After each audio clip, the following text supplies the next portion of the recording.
And welcome once again to Strange Planet. Great to have you with us. On this episode, we are going to delve into things like the revelation of the method. This is the rule of the elites that require them to reveal their plans and their truths, often hidden in plain sight, disguised as fiction and art. We'll also discuss the Balenciaga scandal and symbolism in the new Netflix Pinocchio film. Time permitting, we'll also touch on the alien agenda and more. And we're going to do that with Isaac Weishaupt, who is the author of The Dark Path. He's also host of the podcast Occult Symbolism and Pop Culture, which is focused on pop culture and its role in the occult agenda to instill ritualistic symbolism in entertainment. Isaac has been on the leading edge of theories surrounding the elusive Illuminati and its infiltration of the entertainment industry. Using examples of familiar pop culture and works of entertainment, Isaac has been speaking and writing about the occult from a unique perspective that seeks to understand the big agenda while helping others along the way. Hey, Isaac, welcome. How are you? Good. How you doing, Richard? Thanks for having me on here. Appreciate it. My pleasure. Great to meet you. Likewise. So, Isaac, in any relation to your namesake, Adam Weishaupt, the founder of the Illuminati? Yeah, that's a good question. That's something we should get to the forefront on. So, when I started my journey into this realm of conspiracies and the occult and all of these, kind of taboo subjects, I started this back in 2011. I was blogging, I was writing about these topics, learning, right? And I'm still learning to this day. And when I did all this, it was really scary back then, and it still is today. But I wanted to choose a pseudonym. Now, in hindsight, terrible pseudonym. Don't choose the name of the supposed boogeyman, right? But that's what I did, and I just kind of have to live with it now. My name isn't Isaac. My last name is definitely not Weishaupt. I'm of no relation, as far as I know, to the Bavarian Illuminati founder himself. So yeah, it's something I always have to address, and it's kind of funny at this point, but Oh, it's a great conversation starter. I assumed that you weren't, but I just thought I'd throw that out there, and it worked. You see, it's a great conversation starter. right on. Yeah, yeah, and on my journey, I've learned so much, and I'm kind of in a weird spot where over the years I've had to focus on different elements, and podcasting was something I started up in 2014. But my niche that I've certainly dove into has been the spiritual aspect of conspiracy theories, because what I believe in my worldview, I'm a Greek Orthodox Christian, not a good one, a terrible one. Same here. And Same oh, here. interesting. Okay. Yeah. In fact, I recall I listened to several of your shows in the past. What got me, how I found your show was you interviewed the Fall Brothers. Do you remember them? Oh yes, I've had them on a Yeah. couple of times, and on Coast to Yeah. Coast as well. Yeah, Yeah, they're and terrific. I bought several of their films, and I really enjoyed them. But I really find that the sort of occult, I don't want to call it a religion, but the occult sort of philosophy, spirituality, I find it fascinating that you can see it pop up so often in pop culture, and that's what I tend to stick to. I don't like getting political. I don't like getting too, fire and brimstone. I try to find this balance of keeping it engaging, keeping it entertaining. I want to make people feel better about their day. I don't want to fear monger and make them feel worse when they get done listening to the show. So I try to have a good time. But yeah, the it started out with a whole bunch of conspiracy things, but I've really niched into occult symbolism as we find it in entertainment, and trying to understand these different occult religions that are, when it comes down to it, anti-Christian in a way. Right, right. So let's just talk in very general terms first about the Illuminati, because it has become sort of shorthand for every conspiracy theory. Oh, that's the Illuminati. I mean, there was a time in history. So, for example, if you read Shakespeare, he often references, the Jesuits. They were behind the conspiracies, right? The Jesuit conspiracy to assassinate Queen Elizabeth I and so forth. Now it's all about the Illuminati. What do you think people should understand about Adam Weishaupt and the Bavarian Illuminati? Were they hell bent on world domination, or were they, as some say, just is this kind of a fraternity that wanted to improve the human condition? And this is something that we get into these territories. I went to college for engineering, so I'm not a historian. I'm certainly no theologian. But the way I understand, the way I view who the Illuminati was as an organization, referring to the Bavarian Illuminati, uh, it was kind of a Enlightenment philosophy, the idea that man could choose his own destiny. A man didn't have to do what the royals or the church with the capital C would tell them to do. And a lot of that is stuff that we find in American society. We very much subscribe to this idea, but then it gets into some other realms where do they want to take us with that, right? And a lot of the times when you research these different inspirations for what the Illuminati was trying to achieve, you get into Neoplatonism and stuff, and you get into these ideas that they think they can either reinstall a scientific theocracy, or they could at least send us down the path of this. And the idea is that science should be the new religion in a way. And again, this is all good. It gets very subjective, and it gets into different sort of ideas of, well, it depends on what you want to believe. But the trend that I see, again, from my worldview, would be they want to go back to this. They believe in this sort of Atlantis idea of these, magical powers and stuff like that. And the science realm and the technocracy is what they want to pursue. But again, we're talking about, when I say the Illuminati, I'd refer more to this long line of people who are trying to garner knowledge from occult or unseen forces. And this is the same knowledge handed down through various mystery schools, secret societies. That's why you hear about the Freemasons and the Rosicrucians, and you hear all these same, you know, familiar names. You could argue it's this, cabal of the ultra wealthy trying to use their power and their wealth to push messages and symbols that can send us down this big path where they want to evolve the consciousness of the masses. And to me, and I try to be fair to people who don't believe in Christianity, but to me, it seems like all signs point to this desire to have a global new world order with a Luciferian sort of antichrist thing, which sounds very conspiratorial and paranoid. But the more you look at all this stuff, and the more you look at all the different theories and theorists that come before me that are, I'm standing on the shoulders of giants here, you could see that a lot of this stuff really is embedded into the pop culture. It's really embedded into the cartoons and Disney and all these things. And to me, I think that what they're trying to do is get in touch with enlightenment, much like the story of Prometheus. He's the Luciferian character, and the idea is to use the knowledge of man for man to become God. That is the ultimate end game to me, from my perspective. Right. Well, look around us. I mean, one could say, okay, Adam Weishaupt, mission accomplished. I mean, science is the new religion. We seem hell bent on this path towards artificial intelligence, merging human consciousness with computers, the Neuralink, transhumanism. We're almost there, it seems. Mm-hmm. But you focus on the occult symbols that just permeate mass culture, and this kind of gets us into a discussion about revelation of the method, because it's there for us to see in plain sight. It's hidden in plain sight. What is this? Is it an unwritten rule that these occultists have that they are required to tell us what they're about to do? Yeah, the theory, and in fact, I'm working on Michael Hoffman's book, Secret Societies and Psychological Warfare, and he makes some interesting ideas about how this all works.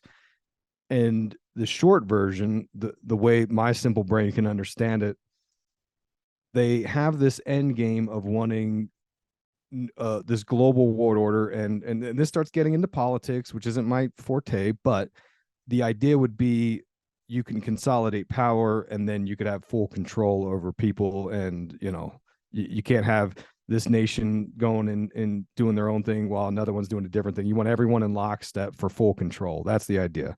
And at the head of this will be the Antichrist Luciferian sort of head figure.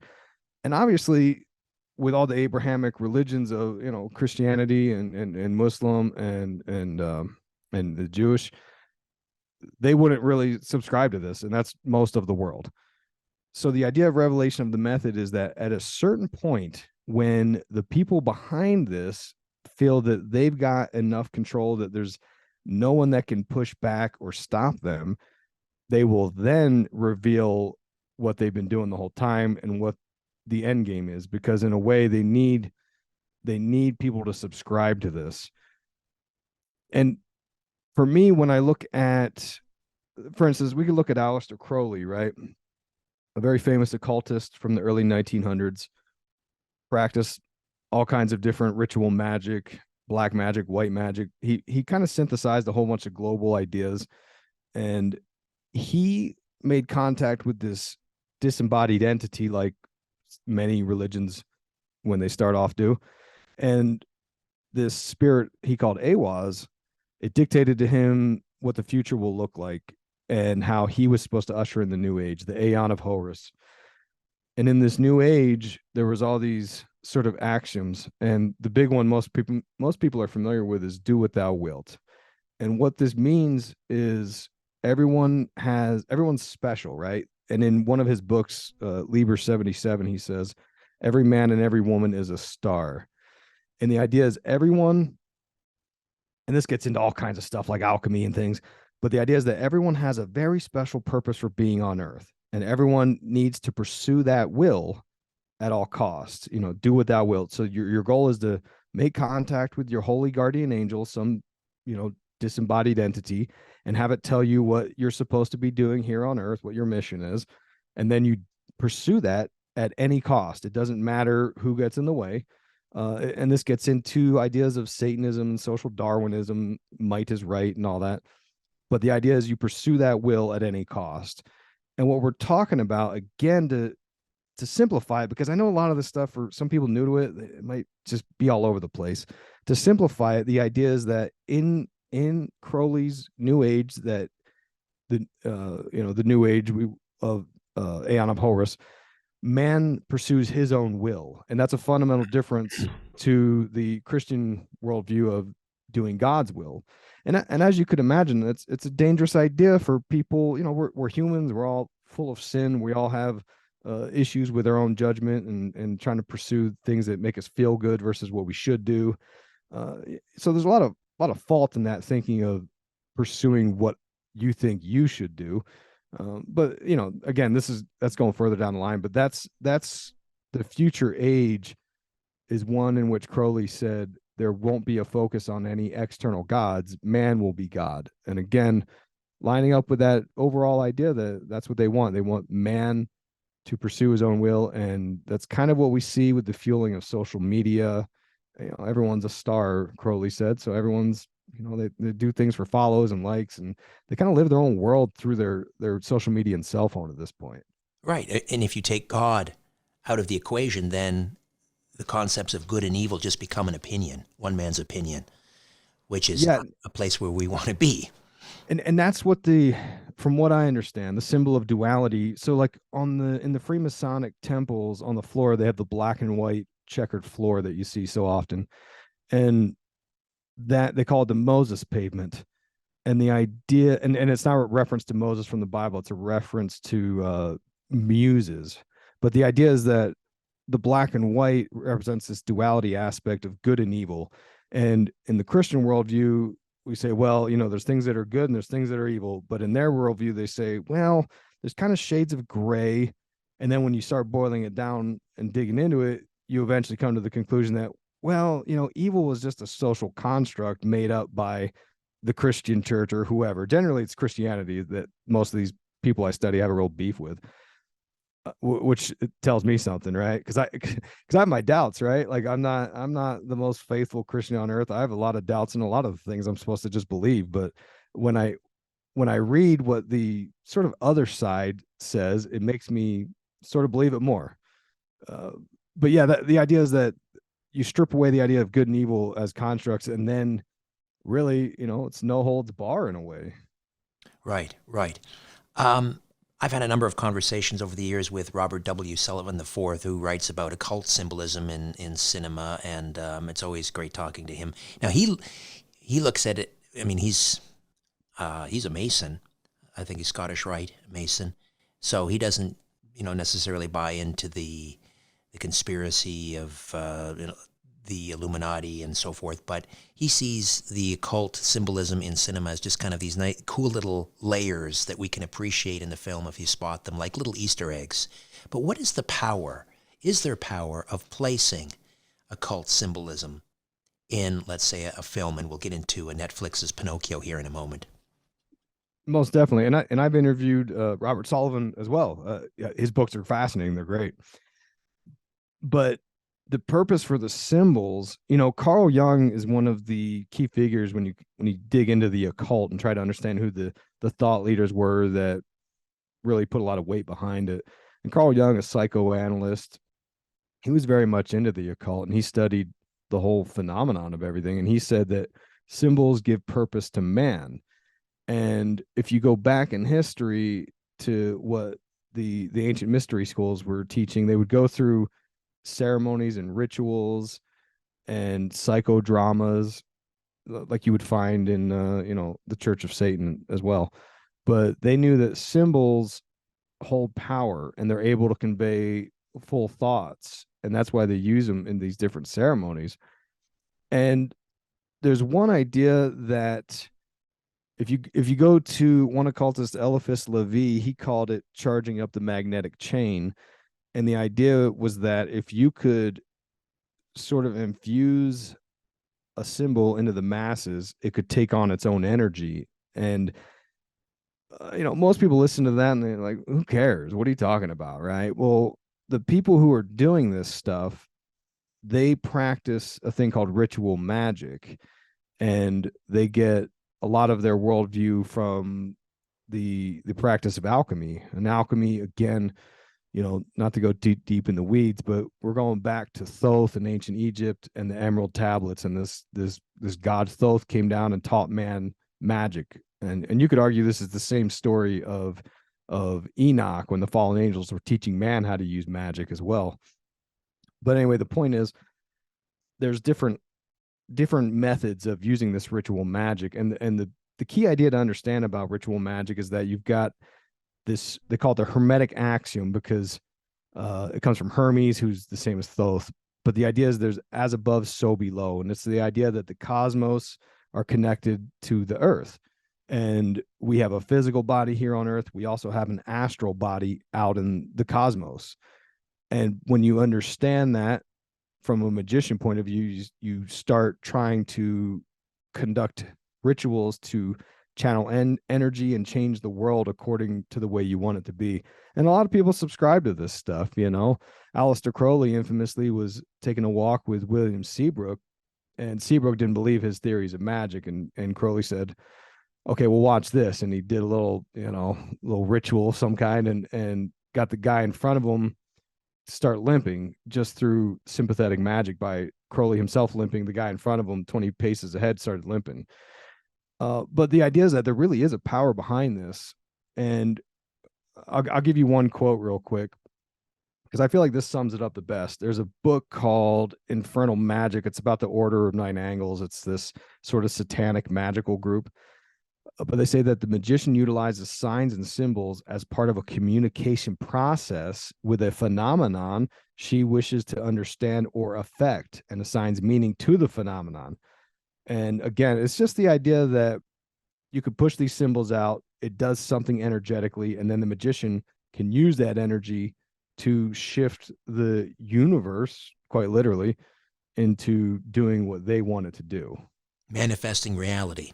Exactly. That's right. That's why the triangle is such a big symbol, the triangle of manifestation. The magician uses it to conjure up an entity inside of that triangle. The idea that it's locked within the boundaries of the triangle. Isaac, we'll take a quick time out. We'll come back and discuss more on revelation of the method, and also we'll get into the symbolism, the occult symbolism in the new Netflix Pinocchio film. Back with more of our conversation right after these. What would it feel like to reclaim your health, your vitality, to sleep deeply, to live fully, to address health at the root, at the cellular level, so that your body can detect damage where you have it? Imagine living younger, longer, having the energy to do what you want to do when you want to do it. Discomfort fading away. ASEA Redox Supplement harnesses the power of your body to heal itself, giving you the ability to power your potential. This is one of the most profound health, athletic, and anti-aging discoveries of our lifetime, and we need the world to know about it. If you want to learn more about ASEA, visit strangeplanet.teamasea.com, strangeplanet.teamasea.com, and be sure to text or call my colleague and friend Lynn at 443-254-6024, 443-254-6024 to order or for additional information. ASEA Redox Supplement. It's truly wellness redefined. Isaac Weishaupt, a host of Occult Symbolism and Pop Culture. Before we get to Pinocchio, I just want to talk about, again, something I think has to do with revelation of the method, and that is predictive programming. And I mean, there's so many examples of we want to talk about, The Simpsons, which I don't know, the producers really seem to be plugged in. They have predicted, there's the Twin Towers falling on 9/11. There's the election of Donald Trump. I mean, there's barely an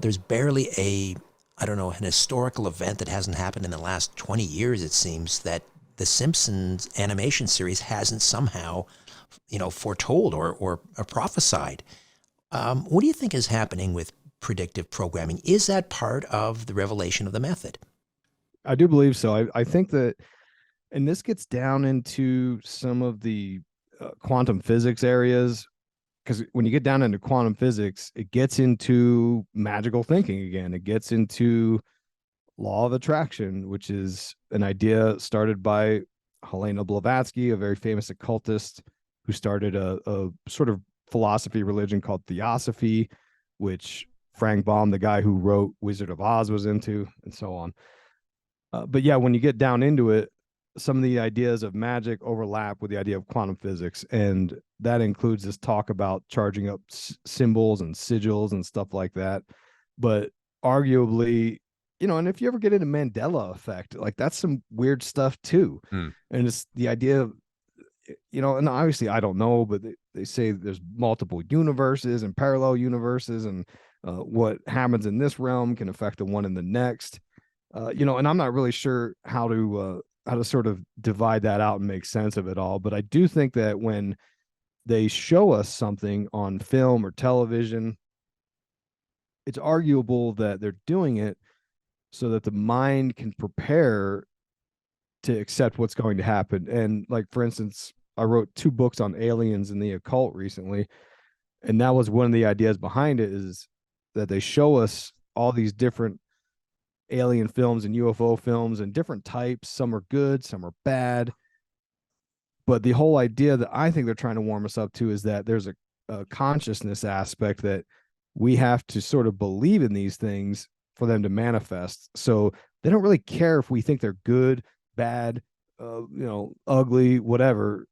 As long as we believe, and they can somehow focus that energy into sort of manifesting these things, I think is the key there. All right. So let's talk about the new Netflix Pinocchio. The occult symbolism in there. What should we watch out for? So I actually hadn't seen the original Pinocchio, so I watched the original one right after I watched the new Netflix one, because the new one on Netflix, it's confusing because there was 2 released this year.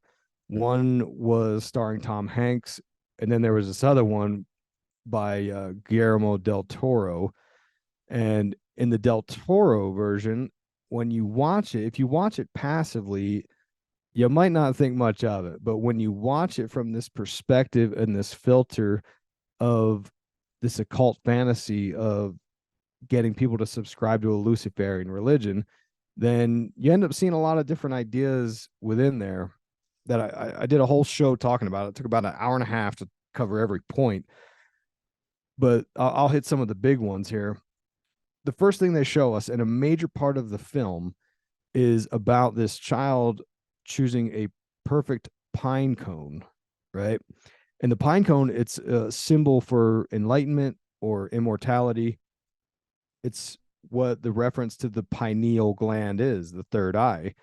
And also, if you get into some of the sort of fringier ideas of conspiracy, they say that the pineal gland is where they harvest adrenochrome from, but it's symbolic of the sun god Osiris, who is the symbol for the death and resurrection god from ancient Egypt, which people like Bill Cooper talk about how we still to this day, the occultists, buy into this sort of religion of Osiris, the dying and rebirth god. But you'll notice in the film, part of the so part of the storyline is about how Geppetto is carving a crucifix for the church, and when he when he creates Pinocchio. But I'm just thinking out. I'm thinking while I'm talking. I'm like, man, I probably sound crazy trying to Oh no. explain all this.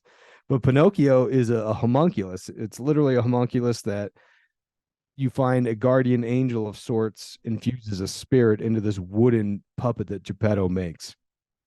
So Pinocchio, much like the story, and this is much like the story of Frankenstein, which is again a very alchemical, occult, symbolism rich story about science creating man, man becoming God. So Geppetto, he is making the crucifix, and here comes Pinocchio, and he starts sort of, I don't want to say mocking the crucifix, but standing in the same position as if he was the crucifix, which would some could argue is heretical. But then the people in church, they call out Pinocchio and they say he's like the devil and all this stuff. And the audience is meant to sympathize with Pinocchio because it's just this little boy, and you're like, wow, why would this why would these mean people at church be so mean to this little boy? And it's interesting because on Pinocchio's journey, without going too deep into it, he eventually dies and he comes back to life. Again, this is the Osiris, the death and the rising sun. It's kind of your occult 101 things. And the reason he does that is because he becomes whole.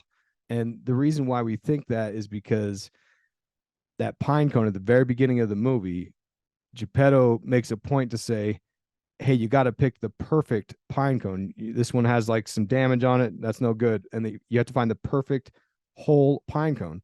And this goes back to an idea of Carl Jung. Carl Jung says, I'd rather be whole than good. And the idea is that once one understands this duality concept that evil really isn't so bad, then they can become whole because good is actually a false construct. So Pinocchio becomes whole like the pine cone, and he's reborn. And there's all kinds of symbolism in the film of Osiris, the sun god. In fact, at the one part of the film, the guardian angel that brings him back to life, they if you have the captions on, you can see it. It mentions something about rising like the sun, sun, and then she says the very next sentence, "Go and be his son," son, talking to Geppetto. So it's very clear to me that Del Toro was infusing a lot of this occult religion, this allegory, and it all boils down to the worship of the intellect. That's why it's got to be this all-seeing eye of the pineal gland and the pine cone in there, because Del Toro is trying to expose a mass audience to a new religion without them understanding. It's a bit of predictive programming, if you will. And again, do you think does this work subconsciously on people? Is it like the subtext that they don't necessarily notice, but it's still a persuasive tool for people? Absolutely. It shows the audience that it and it's hard. I try not to be sensational, but what they're trying to teach is to be rebellious. And the point of that, I mean, if you, it depends on how insidious you want to get about it, but the point of that is to question authority, question religion, question what your parents taught you. And I'm going to read you a quote from Del Toro, because they asked Del Toro if parents should watch this Pinocchio movie with their kids. And he basically said yes. And he says, obedience to me is when you are told to follow something, whether on a religious level or a social level, that you don't understand. That's a big mistake. Disobedience with consciousness is always the beginning of thought. So to me, I think he's trying to plant seeds, because that's what the Lucifer archetype is about rebelling. He's the fallen angel, the rebel angel, and all that. And look, I'm not the best Christian on earth, but I also wouldn't dream of making a movie for kids where I'm subtly planting these thoughts and these themes and these images, because I feel like there's a certain responsibility, I feel, to try and keep people on the right path. And to me, I just can't get behind this idea that Lucifer is this misunderstood hero of the intellect that a lot of these people seem to subscribe to. Yeah, I'm with you. Isaac will take another time out, come back. More of my conversation with Isaac Weishaupt, the host of Occult Symbolism and Pop Culture. Don't go away. What would it feel like to reclaim your health, your vitality, to sleep deeply, to live fully, to address health at the root, at the cellular level, so that your body can detect damage where you have it? Imagine living younger, longer, having the energy to do what you want to do when you want to do it. Discomfort fading away. ASEA Redox Supplement harnesses the power of your body to heal itself, giving you the ability to power your potential. This is one of the most profound health, athletic, and anti-aging discoveries of our lifetime, and we need the world to know about it. If you want to learn more about ASEA, visit strangeplanet.teamasea.com, strangeplanet.teamasea.com, and be sure to text or call my colleague and friend Lynn at 443-254-6024, 443-254-6024 to order or for additional information. ASEA Redox Supplement. It's truly wellness redefined. Author, podcast host Isaac Weishaupt. How do we listen to occult symbolism and pop culture? It's on all the streaming platforms, Apple Podcasts, Spotify. I'm even on Rockfin. I've got a Patreon if people want to get rid of the ads, all that stuff. So I'm all over the place. Just look up occult symbolism and pop culture. Or you can go to my website, IlluminatiWatcher.com. I've got links for the show on everywhere there. Fantastic. All right. Now, this is kind of a dark chapter. Balenciaga, this fashion house. So I guess it was in November, they dropped this big holiday ad campaign, and they had children holding teddy bears in bondage harnesses and costumes. And these same kind of accessories were also on the runway at Balenciaga's show during Paris Fashion Week. And of course, there was a huge backlash against these images. And I guess they issued an apology. Still others are claiming, this is just some crazy right-wing conspiracy. So I'll get you to sort of try and unpack this for us. What's really, well, first of all, there's more to this than just the teddy bear holiday campaign. There were a couple of other instances, but maybe you can illuminate us on those as well. Sure. Yeah. And that's what's interesting here, because the media, I believe it was the New York Times, had an article comparing this to just another QAnon conspiracy. And I've always been really critical of the Q movement. Even back in 2020, I got a lot of backlash because I'm a pretty liberal guy. I'm not, like, politically, I don't align with the Democratic Party or whatever. I don't, I think both parties are shady, but I'm a pretty liberal guy when it comes to our rights. And for me to see this stuff and say, wow, there's a lot going on here with the symbolism I see on these ads, and this is pretty disturbing. I'm definitely not the people that they're saying are the ones talking about this. And Q to me was always meant to be a psyop because we witness all this censorship of people like Alex Jones. Like, I don't believe in everything Alex Jones says, but I stand by his right to say what he wants to say. And everyone sees this sort of condemnation of one certain line of thought, and that's a real problem. And now they're using this to get other people to dismiss this story when and let's unpack some of it for people if they're not familiar. I'll do a brief sort of overview of some of the interesting ideas. This teddy bear thing, people might not realize that that's a pedo symbol online. This goes back to what they called the pedo bear. And I studied several of Stanley Kubrick's films. You see the teddy bear, and it ties into abuse of children specifically. Like in The Shining, Danny is seen sitting with the teddy bear, and there's certain symbols and theories about the movie that the movie is about Jack, his father, abusing him or having abused him in the past. But more specifically, Eyes Wide Shut, you see this symbol. Eyes Wide Shut is one of those fascinating movies. I constantly see something new every time I watch it. I've done at least 7 episodes on this film and wrote about it in a book. But in Eyes Wide Shut, people are familiar with the storyline. Tom Cruise and Nicole Kidman, he gets roped into this sort of secret society that has a party with that's explicit. But what's interesting, if you watch it, you can find at the end of the film when Tom and Nicole are in a toy store, they're in this toy store, and down the aisle is nothing but teddy bears on both sides. And you see their daughter more or less get taken away, not forcefully, kind of led away by 2 older men. And if you watch the film, those 2 older men were at the party earlier in the day where where these elites were hanging out. And the whole idea that you could argue here is that there's a coordinated ring of trafficking of this kind of thing. So when you see the teddy bear, that's one big sort of red flag. Then people found that there were court cases in the paperwork on the table that referenced distribution of illegal materials with kids on it. United States versus Williams. That was a ruling that it upheld the Protect Act, which was increasing federal protection against child pornography.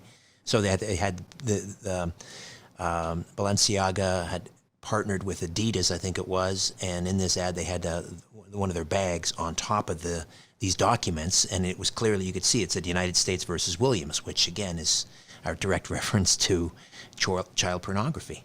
Right. And in one of the images, so when I first heard about this, that the image we're talking about, they took them down from their website. So I was on their Balenciaga website looking for these images, and I stumbled across a different one.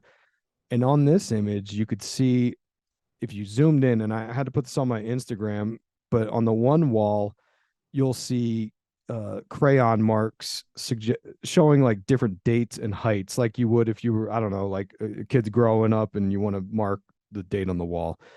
And people started talking about these dates. And the one day in particular, February 3rd, 2013, was the day that Beyonce was at the halftime Super Bowl, and she did this infamous, triangle of manifestation with her hand, the Illuminati triangle, which was a big to do. But on that same wall, I found, when I was zooming in, looking around, I found very clearly to me there's 666 on the wall, and that you can see that they photoshopped a smudge through the top 6 to make it look less obvious. But you can find that. You find that the tape they used on the floor, they have it spelled ball, Baal, which is a reference to this ancient deity that they would sacrifice kids to for rain or whatever, back in the day. And the Bible warns about people in the valley of Hinnom, I think it was called. They're like, hey, stop sacrificing kids to this Moloch. But and there's all these symbols everywhere. You see the white rabbit on the shelf, which was you could argue that's the symbol for Alice in Wonderland, or people think that this ties into adrenochrome theories. But there's a lot of symbols in there that suggest a lot of dark stuff. And to make things worse, they published more photographs. And in the new photographs, they have a couple of art books on the desk.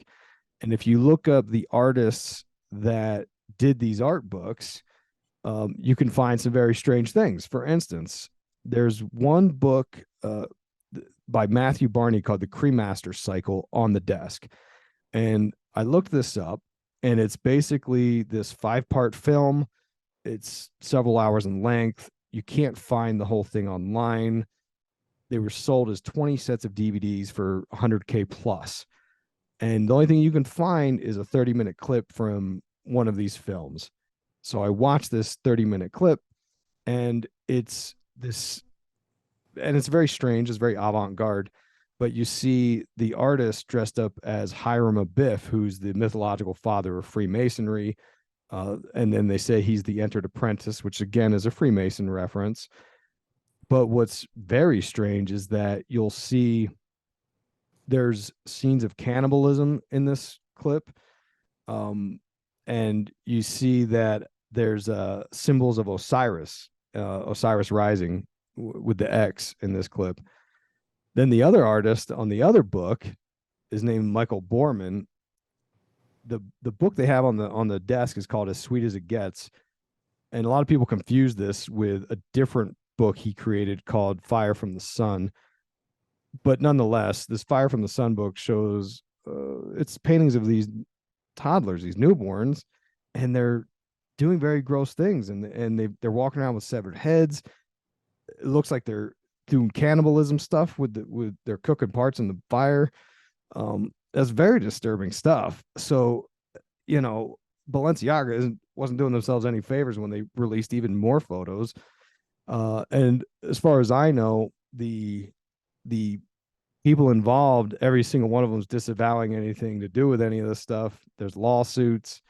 I mean, it seems to be that it's already sort of falling off the radar as we speak. A lot of people aren't really talking about it much. And I think that that's a strategy for them, is to just say, hey, people have a short attention span. Let's just give it 3 months and people will have moved on to something else.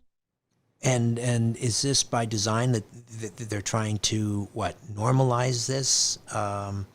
It just seems like there is one kind of controversy / conspiracy after another. There was that whole Wayfair, furniture packing scandal, and that was basically dismissed as a conspiracy theory, although I don't think we ever got much of an explanation as to what happened. And I'm not suggesting that Wayfair was responsible. I mean, it could have been a third party, using Wayfair as the as an instrument, I suppose. But I mean, what's really going on here, do you think?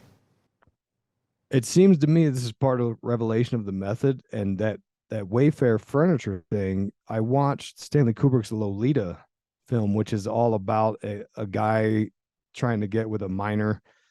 And it was strange because in the movie, there's audio dialogue of this guy who's he's sort of the handler that connects older men with these young girls. And he talks about how he can find people to use as furniture, which I found very odd. It was just an odd statement in the movie. And of course, in Lolita, also, they later, the young girl ends up going to New Mexico, and she comes back and she says, oh, I went to New Mexico and I was at this ranch full of weirdos and artists and all this stuff. And this was all in 2020. Exactly. You're already there. Yeah, exactly. Zorro Ranch out in New Mexico, which is, and look, I mean, Kubrick made that film before Epstein was doing all that stuff, but it's just very odd to me. And I think there's something very strange happening with all these celebrities. Kanye West, fascinating character.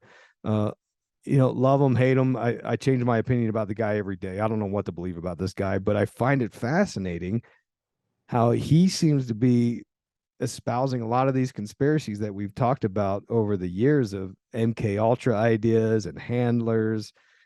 And people see, Britney Spears is a case I follow too. And I had her first husband, Jason Alexander, on my show a couple times.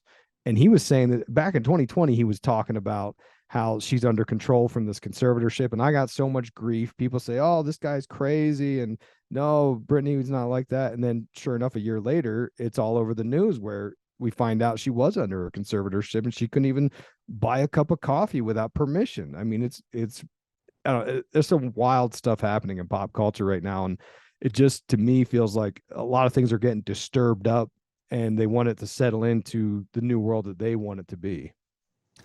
Well, we'll have to bring you back on. I'll have to bring you back on soon, Isaac, because we've barely scratched the surface. I'd love to talk about Hollywood handlers and delve more into occult symbolism and in Hollywood, at the Super Bowl, at the Grammys, at the Academy Awards. We see, the Illuminati signs flashed everywhere. It's a fascinating area, and some of it is pretty dark and sinister. So look forward to that. Once again, how do we listen to occult symbolism in pop culture?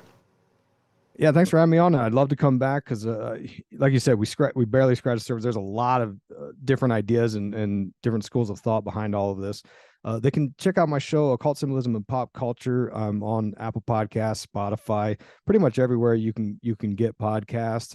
And if people are on Instagram, follow me at instagram.com/Isaac Weishaupt. Thank you. All right, Isaac, thank you so much. We'll talk again soon. A new Richard Syrett's Strange Planet drops every Monday, Wednesday, and Friday. Subscribe at strangeplanetpodcast.com.